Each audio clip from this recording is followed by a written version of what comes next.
Estimados y apreciables compañeros de la Universidad Rural de Guatemala, bienvenidos al curso de práctica supervisada de contabilidad por el correo electrónico fe047@urural.edu.gt. Su servidor Edson López, vamos entonces a darle continuidad a lo que hemos platicado y para ello vamos a iniciar entonces haciendo una recopilación, un resumen de lo que hemos platicado en las clases anteriores en torno entonces a lo que es básicamente el curso. Empezábamos hablando inicialmente pues de la organización, cómo la organización como tal efectivamente requiere de los servicios de un profesional de las ciencias económicas para poder darle entonces el tratamiento que corresponda y de esa manera también garantizar que efectivamente esta organización se conduzca como tal y por supuesto alcance entonces sus propósitos. Recuerde, si usted es una organización, básicamente va a ser el conjunto de personas que persiguen un fin determinado. En el caso particular de lo que es entonces a nivel mercantil, recuerde usted que el comerciante lo establece el artículo 2 del decreto 2-70, Código de Comercio, que el comerciante es aquel que persigue entonces un fin lucrativo, es decir, persigue ganancias. Bajo esa premisa, entonces, es ahí donde viene el carácter propiamente de comerciante. Sin duda alguna, entonces, iniciamos a platicar sobre esto, cómo es que se forman las organizaciones, qué tipo de organizaciones, cuál es su estructura que va a dársele a efecto de que éste pueda entonces tener el proceso que lo lleve al alcance de los objetivos. Y entonces inicialmente compartíamos ahí que efectivamente para que usted desarrolle un proceso paralelo a lo que es la práctica propiamente dicha, en este caso, al efecto de que usted pueda entonces lograr practicar, lograr aplicar, lograr entender cómo se da entonces el nacimiento mismo de una organización, de una entidad, y en este caso de un comerciante, por ejemplo, hasta el cierre del mismo. Y entonces es ahí donde se hace necesaria la participación del profesional de ciencias económicas, puesto que en muchas ocasiones, en la mayoría de las mismas, definitivamente se conforman entonces organizaciones sin saber hacia dónde se dirigen. Y entonces coloquialmente venimos acá y aplicamos la filosofía popular que dice que quien pues no sabe a dónde va, cualquier bus lo lleva. Y lo mismo pasa con las empresas, porque entonces no tenemos un horizonte establecido, no tenemos objetivos, no tenemos estrategias o metas establecidas para lograr el propósito por el cual se conformó esta organización.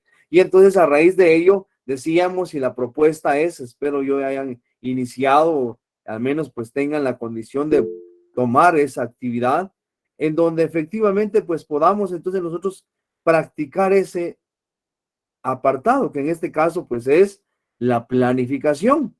Y entonces partíamos de ahí, por eso le decía, pues se compartió entonces en el grupo de apoyo en Telegram el documento, la guía en el que usted va pues a orientar su proceso a efecto de poder poner en práctica todo el conocimiento que usted ha acumulado hasta la fecha, aparte de su experiencia, puede ser de igual manera laboral o al final de cuentas, ello nos va a permitir lograr entonces entender que efectivamente tenemos la oportunidad de poner en praxis el conocimiento adquirido. Así que bienvenido, compañero Luis Miguel, excelente, buenos días, y cada uno de igual manera, pues estamos acá realizando un repaso entonces de lo que hemos platicado a efecto de considerar entonces cómo se ha venido el proceso mismo del curso.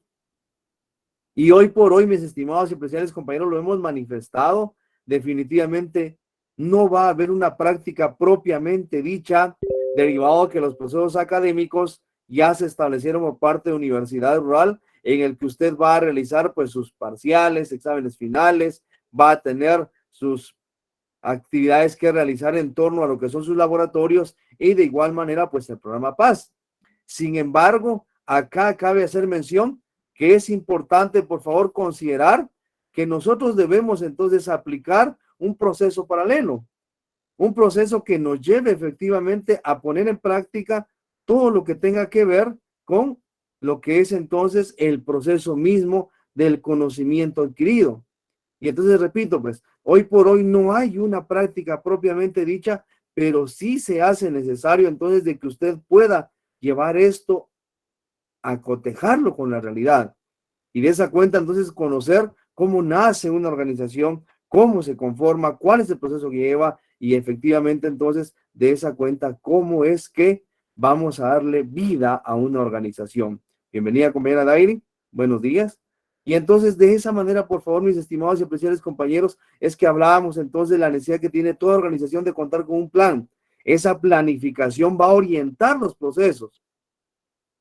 Muchas veces nosotros a nivel contable y como profesionales de las ciencias económicas, lo que buscamos y lo que nos interesa son números. Y efectivamente como que estamos, perdónenme el término, pero encuadrados en eso. Números. Queremos saber simplemente, bueno, pérdidas, ganancias. Pero para que eso se dé, tenemos que darle entonces un plus a nuestro trabajo. De esta cuenta es que entonces el plan me va a orientar, bueno, qué tipo de organización es, qué quiere lograr o qué quiere llegar a ser y al mismo tiempo considerar también cuáles son las metas que tiene. Y entonces hacer una evaluación, no solamente desde el punto de vista financiero, sino de alcance. Pero es importante entonces que nosotros hagamos esto. Y entonces partíamos desde ahí, hablando de la organización, que puede ser lineal, funcional, funcional y staff, etcétera, diferentes organismos que vamos a conformar, que pueden ser estas lucrativas o no lucrativas. Entonces, mis estimados y apreciables compañeros, de esa cuenta platicábamos entonces que toda organización va a dársele un enfoque de acuerdo a su naturaleza. Y entonces nosotros entender ahí cuál es el tratamiento que le tenemos que dar a nivel tributario, a nivel administrativo, y de esa cuenta buscar que ésta sea efectiva. Sin embargo, el asunto de nosotros muchas veces es de que no establecemos cuáles son los lineamientos para nuestra empresa, para nuestro negocio, para el contribuyente, para nuestro cliente, y entonces dejamos a un lado ese proceso y nos interesan los números, sí, pero todo tiene que ser planificado. Y de acuerdo con ello, es importante entender que en nuestra vida cotidiana, todos los días estamos planeando. ¿Y qué es la planeación? Simplemente el proceso mental que usted hace todos los días para su actividad diaria. Y es que, por ejemplo, en el desayuno usted se levanta y dice, bueno, quiero cornflakes con leche, leche sin cornflakes, o qué voy a hacer, pues tengo que pensar y ordenar mis actividades. Muchos de nosotros tenemos un ordenamiento mental, más no documental. Entonces, por eso planeamos, pensamos. Nuestras apreciables compañeras salen de un lugar a otro, necesitan ir de repente pues a la oficina, a algún lado, y entonces empiezan a pensar de qué manera van a vestirse. Pero eso no lo hacemos documental. El trabajo contable tiene que ser documental porque va a orientar el proceso. Porque si no, es ahí donde vienen los olvidos y el incumplimiento de deberes formales, que lo tipifica, recuerde usted, el artículo 94 del Código Tributario. Y si no tenemos entonces nosotros esos cumplimientos, vienen sanciones pecuniarias. Es ahí la importancia que tiene. Y entonces después platicamos que aparte de las organizaciones, entonces es importante conocer cómo es que se están dividiendo las empresas en Guatemala, qué tipo de empresas tenemos, cómo se clasifica de acuerdo a lo que considera entonces el Ministerio de Economía. Y el Ministerio de Economía establece que vamos a clasificar las empresas en micro, pequeña, mediana y gran empresa. Y para eso existen tres criterios que establecíamos entonces para que de acuerdo a una normativa podamos considerar si es pequeña, es micro, es grande o mediana empresa. Y yo quisiera pedirles de favor que se pudieran recordar de eso, escríbanme en el chat, ¿cuáles son estas tres características o tres formas de clasificar las empresas de acuerdo al Ministerio de Economía? Tenemos entonces tres formas. Tenemos para ello tres condiciones por las cuales podemos clasificar en micro, pequeña, mediana y gran empresa. Y por eso es de que estamos desarrollando una realimentación para que le entendamos la lógica del curso y de esa cuenta ir comprendiendo cómo vamos avanzando. Teníamos entonces, ¿sí? ¿Cuáles son estas tres categorizaciones o cuáles son en este caso las tres formas en que podemos clasificar las empresas según entonces el Ministerio de Economía. Y teníamos en primera instancia de acuerdo al número de trabajadores. Y entonces usted va a tener que establecer en qué número de empleados o colaboradores, como le está llamándosele hoy en boga, y entonces, de acuerdo con ello, considerar pequeñas, micro, grande, mediana empresa. Entonces, primera opción de clasificación, número de empleados. Ahora, ¿qué tiene también que ver el número de empleados con nuestra organización? Recuérdese que eso da lugar al nacimiento de obligaciones laborales. Pero como nosotros nos interesa solamente los números, solamente la parte contable, es ahí donde descuidamos y entonces vuelven a venir sanciones pecuniarias a nuestros clientes por no orientarlos. Entonces recuerde usted que toda vez que una organización cuente con 3 trabajadores en adelante, debe realizarse la inscripción ante lo que es entonces el Instituto Guatemalteco de Seguridad Social. Se debe inscribir la parte patronal. Si tienen más de 10 trabajadores, en manejar nóminas, de manejar planillas, contar con un reglamento interior de trabajo, y entonces es parte de nuestro proceso. Sin embargo, se descuida esa parte. Segunda categoría, segunda forma de poder entonces tener la clasificación de empresas. Entonces, gracias, compañero Luis. La segunda es de acuerdo al número de salarios mínimos no agrícolas expresados en unidades monetarias, entonces, de ingresos al año. Entonces, un parámetro para poder establecer micro, pequeña, mediana y gran empresa es el número de salarios mínimos. Y número 3, el número de unidades monetarias. Y cuando hablamos de unidades monetarias, entonces estamos hablando acerca de los montos que tenemos de acuerdo, entonces, en este caso, a la cantidad de dinero que ellos van a recibir por concepto de ventas. Y entonces es ahí donde el Código de Comercio establece que nuestra contabilidad debe llevarse en moneda nacional. Ahora, ¿cuál es la moneda nacional? La moneda nacional, entonces, lo establece el artículo 1 de la ley monetaria, que es el quetzal. Entonces, en quetzales vamos a tener también entonces otra clasificación. Luego también entonces considero acá no solamente el hecho de que podamos clasificar estas empresas de acuerdo a estas categorizaciones, sino también de acuerdo al Código de Comercio, entonces conocer que efectivamente tenemos personas que se dedican a la actividad comercial. Y entonces pueden ser, de acuerdo al artículo 2, personas individuales o personas jurídicas. Y las personas jurídicas entonces que se dedican exclusivamente al área mercantil van a tener entonces una clasificación legal. ¿Y cuál es esta clasificación? Decíamos entonces, de acuerdo al Código de Comercio, vamos a tener sociedad colectiva, que habíamos ya iniciado a platicar sobre la misma, sociedad en comandita simple, sociedad en comandita por acciones, sociedad de responsabilidad limitada, sociedad anónima, sociedad de emprendimiento. Luego tenemos entonces algunas sociedades muy especiales, en este caso considerados de acuerdo al Código de Comercio como sociedades irregulares, sociedades de hecho, inclusive sociedades con fin ilícito. Entonces, cada una tiene un tratamiento diferente.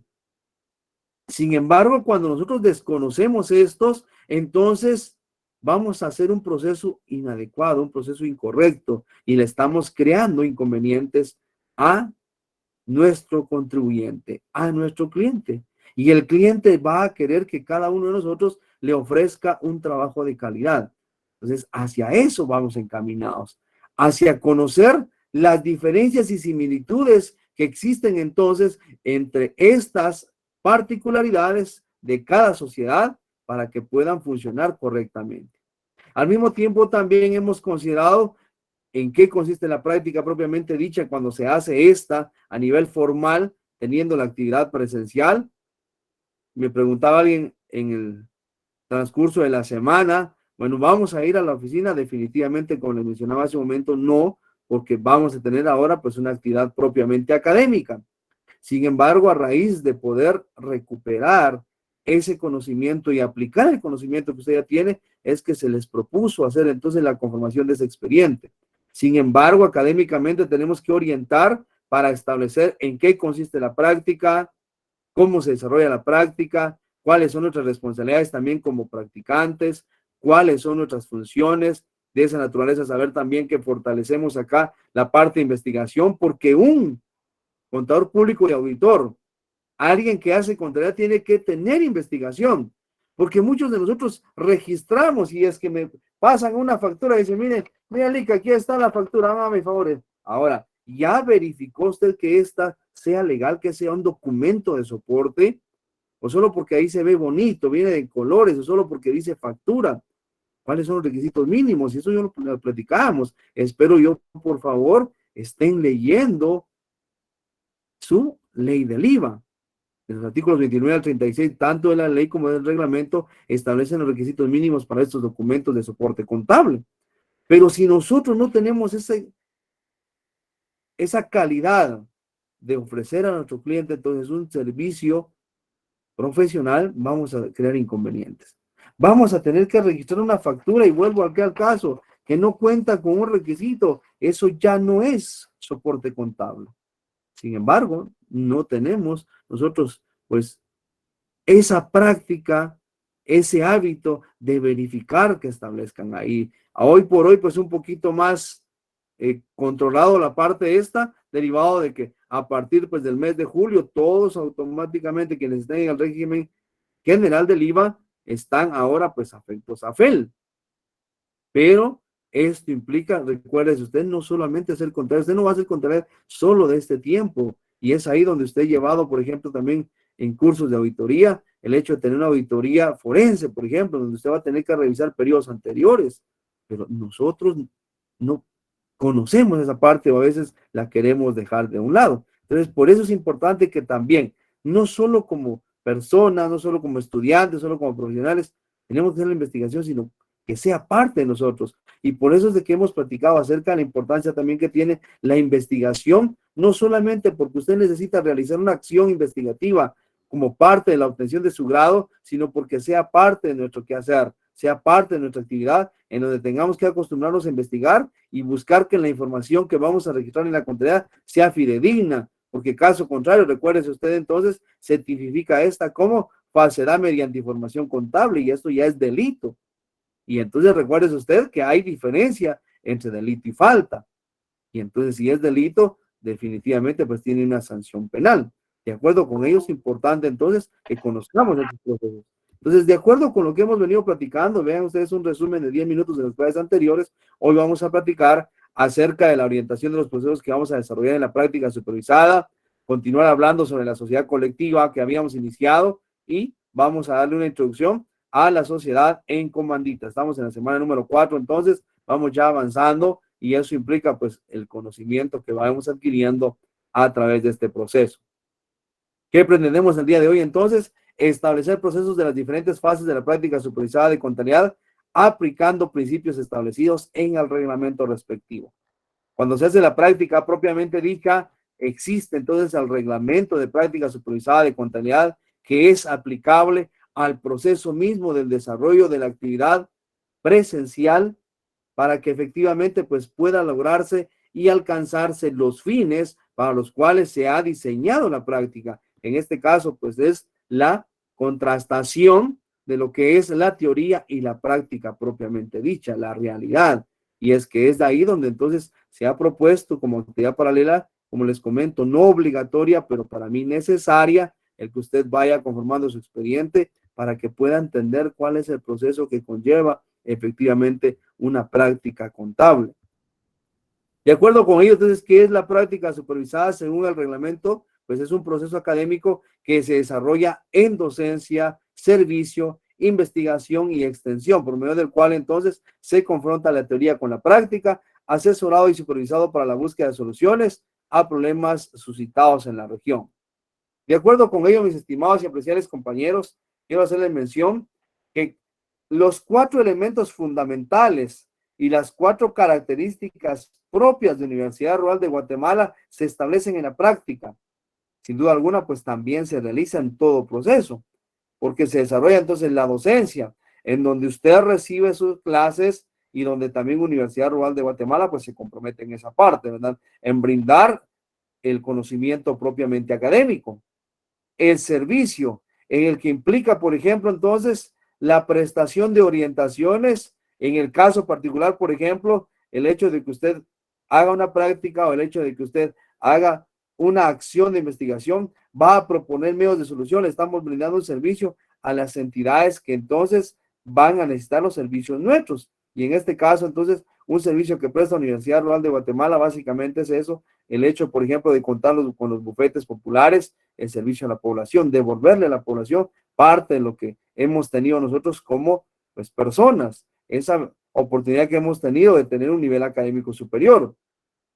La investigación, que dicho sea de paso, Universidad Rural de Guatemala está catalogado entre las mejores universidades a nivel nacional en procesos de investigación.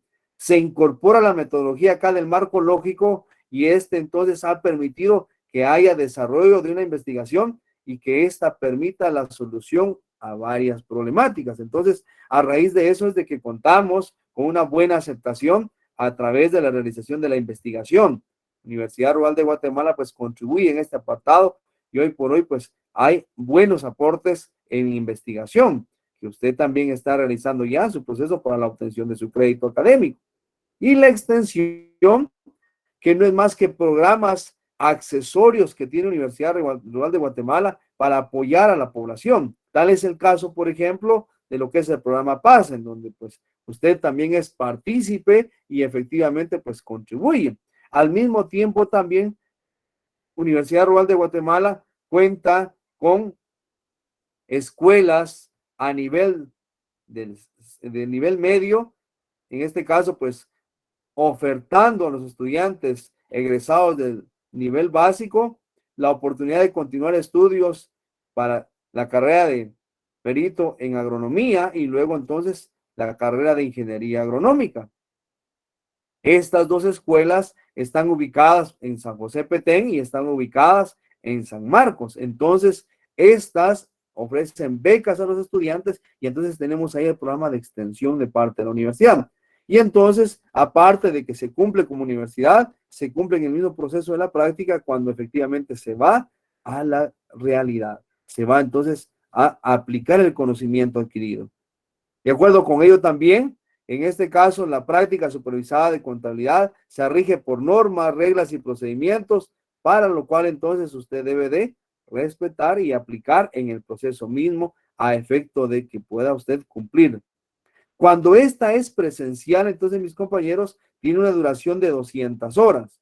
Y es que entonces usted debe estar en la empresa, en la entidad, en la organización en donde va a ejecutar su práctica. Hoy por hoy, por favor, no se hace, pero repito, la idea es de que puedan empezar a trabajar o ya estén trabajando en la parte que se les dio simplemente como actividad paralela, a efecto de que usted pueda también dedicarle el tiempo a su conocimiento y cuando es presencial, efectivamente presentar el informe de manera individual, cada uno presentando lo que ha realizado durante la práctica. Esta aplica dos principios fundamentales, que es el de autonomía universitaria y el de libertad de ejercicio. Estos dos principios básicamente consisten en que pues nada se va a subordinar o a ligar al estudiante con la organización en donde está haciendo la práctica para que efectivamente vaya en detrimento de su calidad educativa, sino al contrario. Esta autonomía universitaria brinda entonces la oportunidad de que usted pueda realizar su trabajo, su conocimiento de acuerdo a su expertise. Y la libertad de ejercicio, que nadie le va a usted entonces a vedar el derecho de ejercer. De acuerdo con ello entonces es que se aplican también a la práctica supervisada. Aplica también entonces el alcance de objetivos generales y específicos, que ya lo hemos manifestado en más de una ocasión. Los objetivos generales y específicos básicamente van a redactarse con un verbo en infinitivo. Los generales, hacia dónde queremos llegar; los específicos, qué hacemos en ciertos momentos, ciertos tiempos para alcanzar los objetivos generales. Y de esa cuenta alcanzar entonces nosotros el proceso del mismo de la práctica. ¿Cómo se organiza la práctica supervisada? Está integrado por el coordinador de la sede, por el coordinador de la carrera de Contaduría Pública de Auditoría y por el docente supervisor de la misma. Ellos tres entonces regulan y toman decisiones en torno a la práctica supervisada. ¿Para qué? Para que efectivamente se busque la calidad y efectivamente pueda tenerse entonces también la orientación hacia el practicante, el estudiante que está en ese proceso. ¿Qué funciones tiene entonces el coordinador de sede? Establecer la programación, las fechas y los enlaces para que el estudiante pueda tener acceso hacia la práctica. El coordinador de carrera, establecer entonces los lineamientos para que estos se puedan efectuar y autorizar las solicitudes para que puedan ir a la búsqueda de lugares donde se hace la práctica. El docente supervisor tiene entonces la atribución de poder orientar el proceso, verificar que efectivamente se esté cumpliendo con lo establecido en el reglamento. Y los estudiantes, su función es efectivamente realizar la misma, obtener información, presentar evidencias que efectivamente entonces demuestren que sí se está realizando ese proceso en el tiempo acordado, que dijimos son entonces 200 horas, ¿verdad? Entonces, para ello, para que se inicie la relación de la práctica supervisada con una entidad, debe contarse con una solicitud. Entonces, antes de iniciar la práctica propiamente, el reglamento establece que debe contarse con un mes de anticipación la solicitud autorizada por el supervisor, por el coordinador y efectivamente por el supervisor de la práctica de contabilidad, en este caso el docente de la práctica. Entonces, el supervisor de sede, el coordinador de la carrera y, por supuesto, entonces, el supervisor de la práctica de contabilidad, a efecto de que entonces se pueda tener información donde el estudiante está realizando su proceso. Eso es por la parte académica. Entonces, mis estimados compañeros, por la parte administrativa, vamos a darle continuidad entonces a lo que veníamos platicando. Vamos a seguir platicando acerca de la sociedad colectiva. Recuerden, platicamos la semana pasada acerca entonces de las responsabilidades que tienen los socios que pertenecen a una sociedad colectiva. Y quiero pedirles, escriba ahí o habilite usted su micrófono con mucho gusto y dígame, ¿cuáles son las características de los socios de una sociedad colectiva en torno a su responsabilidad? Recuérdese usted que, y era lo que mencionábamos, necesitamos orientar a nuestro cliente bajo esos criterios para que ellos estén con la certeza de seguir o no seguir queriendo esa figura comercial. Porque se escucha bonito, sociedad colectiva, sociedad anónima, sociedad de responsabilidad, etcétera. Empezamos a darle cualquier nombre, pero entendemos nosotros cuál es el proceso de cada una, las características de cada una, cuál es la responsabilidad. Recuerdes entonces, en el caso particular de la sociedad colectiva, los socios tienen responsabilidad ilimitada. ¿Qué es la responsabilidad ilimitada? Que no solamente van a responder por alguna quiebra, por responsabilidades con terceros, con su capital aportado. Significa que pierden el capital, pero al mismo tiempo, si no alcanza para soportar entonces la obligación contraída, ellos van a tener que hacer uso de sus bienes particulares. Sin embargo, repito, no explicamos eso a nuestros clientes y entonces es ahí donde dicen ellos que yo no sabía, pero no se puede alegar ignorancia. Eso, recuerde, usted lo establece la ley del organismo judicial. Entonces, debemos de orientarnos. Entonces, primera acción, la responsabilidad es ilimitada. Segundo, muy bien, gracias, compañero, excelente, compañera, es una responsabilidad solidaria. ¿Y qué es solidaria? Que todos tienen esa misma responsabilidad. Ahora, lo solidario va también de manera proporcional. ¿Proporcional a qué? Proporcional a su aportación. El que aportó más tiene más obligación, así como también más derechos, ¿verdad? Si obtiene ganancias, lógicamente quien aportó más tiene más ganancias, pero lo mismo sucede con las obligaciones. Que si hay una obligación, el que aportó más pierde más y tiene mayor responsabilidad. Entonces es importante considerar eso. Y es mancomunado, que significa entonces que todos tienen la obligación. Nadie puede, perdónenme el término, lo coloquial, hacerse de la vista gorda mientras que los demás puedan cumplir. Entonces, vamos a tener esas características de los socios y entonces explicarle a nuestros clientes, decirle, miren, esta sociedad que ustedes quieren conformar, entonces lleva tales y tales características. Estas son las responsabilidades de los socios, estas serían sus responsabilidades como socios. ¿Están de acuerdo? ¿Están todavía con el criterio de seguir manteniendo esa postura de tener una sociedad colectiva? Y si no, pues explicar entonces también otro tipo de sociedades. Pero repito, nosotros debemos de orientar el proceso. Por eso es de que nos van a buscar como profesionales de ciencias económicas. Luego también entonces otra característica fundamental, recuérdese usted, y espero que por favor se recuerde, necesito que me lo escriba ahí en el chat, ¿por qué es de que en algunas ocasiones le colocamos y compañía sociedad colectiva? ¿Y en qué casos no lleva y compañía sociedad colectiva?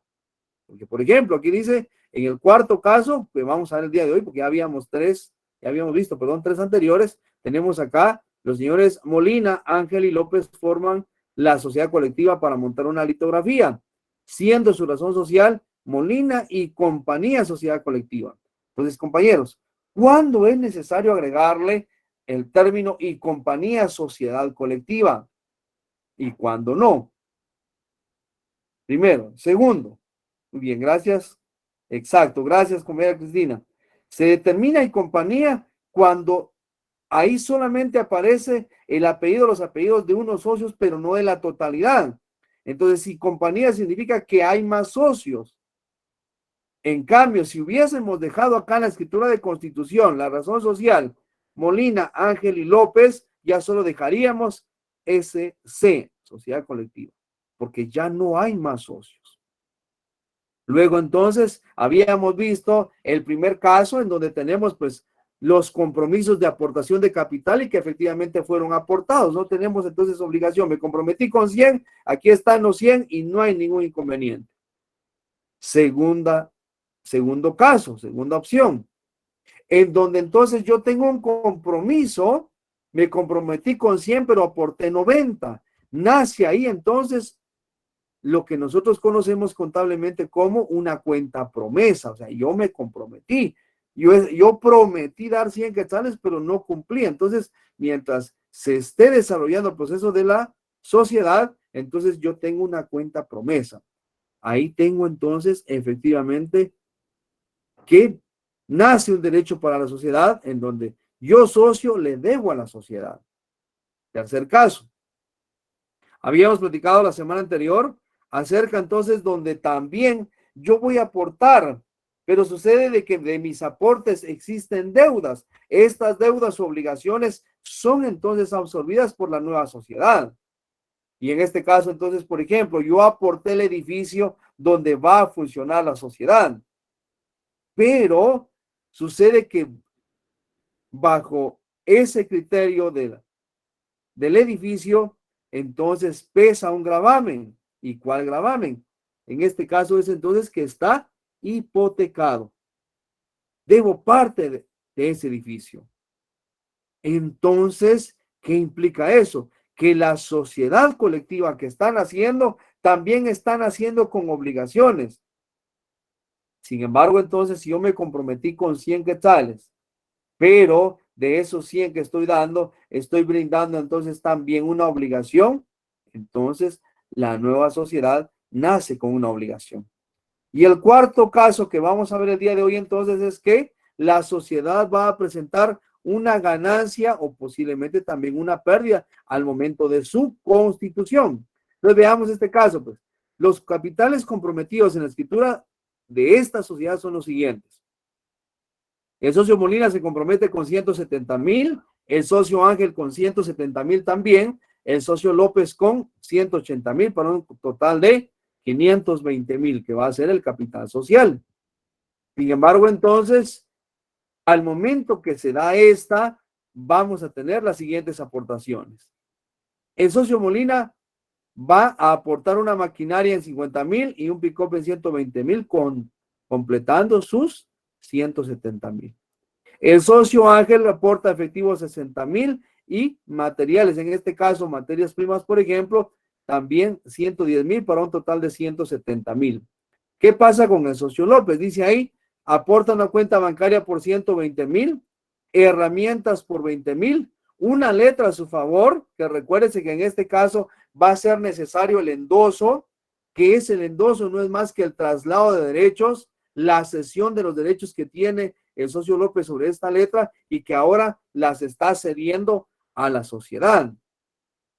Pero usted, que es excelente estudiante en contabilidad, dígame, ¿qué sucede cuando yo negocio un documento antes de su vencimiento? Para eso, recuerden, si ustedes en contabilidad han utilizado documentos descontados, ¿verdad? ¿Qué sucede, por ejemplo? Si usted tiene una letra de cambio y que efectivamente la va a negociar antes de tiempo, va a un banco, pregunto, imagínese usted, tiene un valor de 10,000 quetzales este documento, pregunto, si hace falta, se me ocurren 60 días o un mes para que finalice el periodo por el cual usted va a cobrar ese documento de crédito, y si usted lo negocia antes de su tiempo, va al banco, ¿el banco le va a dar la totalidad? ¿Sí o no? Solo respóndame eso. ¿Sí o no? Repito, usted negocia el documento, va a un banco y utiliza entonces el proceso de negociación de documentos, descuento de documentos. Ahora, ¿el banco le va a dar la totalidad o no? Espero sus respuestas. Y lo mismo sucede acá entonces. Acá están brindando un documento que efectivamente ya no es de la persona, sino simplemente pasa a ser de la sociedad. Entonces, cuando yo negocio un documento, voy a un banco, el banco me va a cobrar intereses. Y esos intereses entonces van a convertirse en una pérdida para mí. Que si mi documento valía 10,000 y el banco me cobró, se me ocurre 800 quetzales por el tiempo que hace falta, una tasa de interés que me da 800 quetzales, entonces ya no me va a dar los 10,000, me va a dar 9,200. Y entonces para el banco se convierte en una ganancia y para mí en una pérdida. Entonces lo mismo está sucediendo acá. El socio López está aportando, pero cuando ya se hace una cesión de derechos, entonces la sociedad puede alegar o puede exigir que efectivamente no van a aceptar los 30,000 quetzales del documento, sino que posiblemente un valor menor porque hay que negociarlo. Entonces para eso acá está dando entonces un capital de 170,000, se comprometió con 180,000, entre comillas, a él le hacen falta 10,000, que aquí nacería la cuenta promesa, 10,000 quetzales. Pero veamos entonces qué información nos dan. Dice entonces, vea usted que los dos primeros socios ya han aportado la totalidad de su compromiso, mientras que el que se comprometió con 180,000 solo ha aportado hasta el momento 170,000. Pero veamos. Ahora bien, el señor López, al haber sido admitido en la sociedad, tuvo que endosar a la misma, en este caso el documento de crédito, la letra, que antes le fue extendida su orden. Los otros socios, al aceptar esa operación, fue con la condición de que como tal, esta letra entonces que le tiene un faltante para su vencimiento de 60 días, no lo van a tomar por su valor nominal, sino van a descontarle un 20%. ¿Qué implica entonces? Efectivamente, desarrollar un cálculo de interés simple, y entonces donde decimos, usted muy bien sabe esa fórmula, el PIN, ¿verdad? Principal por el tiempo por la tasa. Entonces tenemos acá que eso nos da un descuento de 1,000 quetzales. Por lo tanto, vea usted, los 30,000 quetzales que valía entonces el documento no se los están tomando como 30,000, sino ahora como 29,000. ¿A raíz de que la sociedad entonces está ahí exigiéndole a él que van a descontarle, en este caso, intereses? Por lo tanto, entonces, solo pongámonos a pensar, esta persona que había aportado 180,000 entre comillas, le decían falta 10,000 en la cuenta promesa, pero como le descontaron 1,000 quetzales de la letra, entonces ahora va a deberle a la sociedad 11,000 quetzales. Pareciera en primer lugar que fueron los 170,000 aportados, pero en realidad no es así. En realidad fueron 169,000 los aportes derivado de que están haciendo el descuento de este documento. De acuerdo con eso, entonces, ¿cómo queda nuestro registro contable? Bancos con 60,000, o perdón, cajas 60,000, bancos 120,000, documentos por cobrar 30,000, la cuenta promesa, que es la que estábamos platicando, 10,000 más los 1,000 quetzales de intereses que se le está descontando el documento, entonces debe 11,000. Materia prima 110,000, maquinaria 50,000, herramientas 20,000, vehículos 120,000. Luego entonces abonamos las cuentas de capitales, que es el socio Molina cuenta capital, Ángel cuenta capital, López cuenta capital, y aquí es donde nace entonces la ganancia, vean. nace una ganancia en aceptación de documentos de 1,000 quetzales y entonces nace ya la ganancia para la sociedad. Se está aperturando con una ganancia o puede ser también con una pérdida. Entonces ahí es donde vamos a tener esas consideraciones, en donde entonces tenemos un siguiente caso que efectivamente nos ha demostrado que una sociedad puede tener desde el inicio ya sea una pérdida o una ganancia. Y entonces con ello considerar que efectivamente podemos tener la apertura social de esta manera. Luego entonces vamos a platicar de la sociedad en comandita. La sociedad en comandita tiene la característica que pues tiene dos tipos de socios y es que esto es tan normal, ¿verdad? Eso es tan cotidiano. Personas que tienen recursos pero no tienen esa habilidad comercial y personas que de repente no teniendo recursos tienen pues esa habilidad para poder hacer negocios y entonces ellos se fusionan y conforman una sociedad. Coloquialmente yo a veces le digo acá a los estudiantes, sucede lo mismo con nosotros, ¿verdad? Que muchas veces tenemos el conocimiento y no tenemos pisto, y el que tiene pisto no tiene el conocimiento, ¿sí? Un poquito así a los chapín, ¿verdad? Para que lo entendamos. Entonces, compartimos el conocimiento, cobramos por esos servicios, y entonces ahí es donde unificamos y nos fusionamos. Lo mismo pasa en esta sociedad en comandita, en donde el que tiene recursos va, los invierte, y el que no tiene, pues pone a su disposición el conocimiento que tiene, la expertise que tiene para poder llevar a la praxis esta sociedad. Por lo tanto, el comandita significa encargo, ¿sí? Viene del latín comandare, que equivale a encargar, o sea, es un encargo que se le hace a los socios que no aportan recursos, sino más que la función de poder orientar correctamente a la sociedad. Entonces acá la sociedad en comandita simplemente es la unión de dos o más personas para especular un negocio con las cuales entonces van a suministrar capitales y otros se van a encargar de administrar dichos capitales. En tal razón, entonces existen dos tipos de socios, los que aportan su capital y los que se quedan encargados de administrar la empresa. En este caso, los que aportan capital reciben el nombre de comanditarios y los que aportan entonces su conocimiento o quedan a cargo de la administración del negocio se llaman gestores o comanditados. Entonces, dos tipos de socios, los comanditarios y los comanditados. Pero entonces cada uno tiene diferentes responsabilidades. La responsabilidad entre socios entonces es diferente. Los socios comanditarios, que recuerden ustedes son los que van entonces a aportar su capital, tienen una responsabilidad limitada. ¿Por qué limitada? Porque solamente ellos van a responder por el capital que tienen entonces aportado, mientras que los gestores tienen una responsabilidad ilimitada, porque ellos entonces están a cargo de la administración del negocio y por lo tanto deben de responder de manera ilimitada por alguna actuación que se pudo haber hecho, por una obligación adquirida. La sociedad en comandita entonces va a tener socios capitalistas y luego socios que efectivamente van a tener una actividad de poder entonces administrar el negocio. Sin embargo, también la misma sociedad en comandita puede tener otra figura, que en este caso es dividir el capital en partes alícuotas, es decir, en partes iguales. En este caso, entonces, para ello solicitan la autorización de la emisión de acciones. Es ahí donde nace la sociedad en comandita por acciones. Por lo tanto, entonces tenemos dos, la sociedad en comandita simple y la sociedad en comandita por acciones. La comandita simple, pues es aquella donde se ha aportado nada más el capital y la sociedad en comandita por acciones, en donde el capital está representado mediante acciones de igual cuantía. Por lo tanto, entonces, el capital aportado por uno más socios simplemente van a ser comanditarios y los que no aportan van a ser gestores.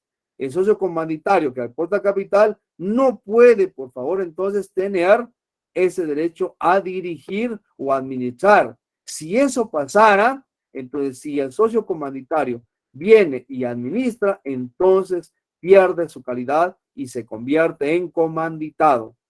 Entonces, ojo con esa parte. Ellos no pueden administrar, tienen prohibido esa parte, lo hacen solamente los gestores o comanditados, porque son ellos entonces los que efectivamente van a conducir a la organización hacia donde quieren llegar. De acuerdo con ello, entonces, la sociedad en comandita simple básicamente tiene entonces esa oportunidad de tener dos tipos de socios, que pueden ser entonces los socios comanditados y los socios comanditarios. Luego, entonces, en una sociedad en comandita simple, los actos administrativos que van a ejercer los comanditarios simplemente no son prohibiciones. ¿Cuáles? Asistir a reuniones de junta directiva, también considerar el examen y vigilancia de la sociedad como tal, tienen el derecho de ver cómo está invertido su capital, participar en contratos que celebre la sociedad, participar en actos que ejecuten durante la liquidación de la sociedad. Eso no es prohibición. La prohibición es que ellos administren entonces la sociedad y como tal entonces la sociedad comandita va a tener socios gestores y socios, en este caso, comanditarios. ¿Cómo se conforma la razón social? Simplemente es una sociedad de personas también, siempre y cuando sea una sociedad colectiva, o perdón, una sociedad en comandita simple, en donde efectivamente va a estar el apellido de uno o más socios. En cambio, si es en una sociedad en comandita por acciones, tenemos entonces que puede ser también de personas, pero también puede ser de capitales. Entonces, por ejemplo, tenemos Cordón y Compañías, sociedad en comandita, que puede ser en comandita simple o en comandita por acciones. Queda prohibido otra prohibición, por favor, en el caso de la razón social, que los socios comanditarios puedan entonces tener acá sus apellidos también en la razón social. Por eso es que debemos de orientar correctamente a los socios. Queda prohibido al socio gestor dedicarse a negocios también iguales o similares, porque ellos tienen la obligación de dedicarse exclusivamente a esta sociedad que se conformó. Para la elaboración de la escritura social o escritura constitutiva, deben tener, por favor, el capital totalmente aportado y debe indicar la especificación de quiénes son socios gestores y quiénes son socios comanditarios. El capital y la parte que le aporta cada socio, en este caso, pues teniendo entonces la clasificación de los mismos. Si fue en efectivo, si está íntegramente pagado o de qué manera está integrada. Y por lo tanto, entonces, repito, el capital debe estar íntegramente aportado al momento de realizarse la escritura de constitución. Entonces, por favor, características fundamentales de esta sociedad en comandita. Entonces, mis estimados compañeros, de lo practicado el día de hoy, explico por favor entonces darle respuesta a las interrogantes y de esa manera pues ir fortaleciendo nuestro proceso de aprendizaje y sobremanera pues entendiendo el proceso que llevamos prácticamente con el curso. Éxitos en su jornada académica. También pues les deseo una excelente semana y por favor continuemos estudiando. Nuestro trabajo como tal, como profesionales de las ciencias económicas es que podamos seguir con este conocimiento. Éxitos y nos estamos saludando en nuestra siguiente clase.